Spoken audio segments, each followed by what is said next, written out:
আমি প্রায় এই সূচনা কমিউনিটি সেন্টার থেকে শিয়া মসজিদ পর্যন্ত জ্যাম হওয়ার যে মূল কারণ আমি এইটাকেই মনে করি।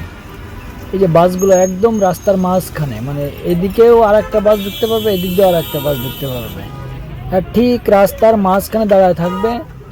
আর একটা বাসকে তাদের কোম্পানির আর একটাকে ঢুকতে দেবে না। এই প্রতিযোগিতামূলক কবে যাবে আমাদের দেশের থেকে? এটা তো বাজে একটা অবস্থা, একদম দেশের অবস্থা বাজে করে ফেলেছে রোডঘাটের অবস্থা। নিরাপদ সড়ক আন্দোলন ছাত্ররা কিসের জন্য করলো? এদের জন্য ছাত্ররাই ঠিক আছে, এরা বেয়াদব একটা।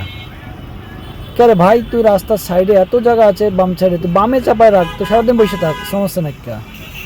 তুই রাস্তার মাঝেই কেন দাঁড়াবি? দেখেন আর পুরো রাস্তার মাঝে, মানে মানুষ কতটা খারাপ হলে এদের, মানে হেদায়ত জ্ঞান না থাকলে কি হয় দেখুন। প্রতিবাদ করতে গেলে ওরা ব্যবহার খারাপ করে। হ্যাঁ, এটা প্রশাসনের শক্ত অবস্থান নেওয়া উচিত। কয়েকটা জরিমানা ধরে দিন, দেখবেন সব ঠিক হয়ে যাবে। মামলার উপরে এদের কোনো চিকিৎসা নাই।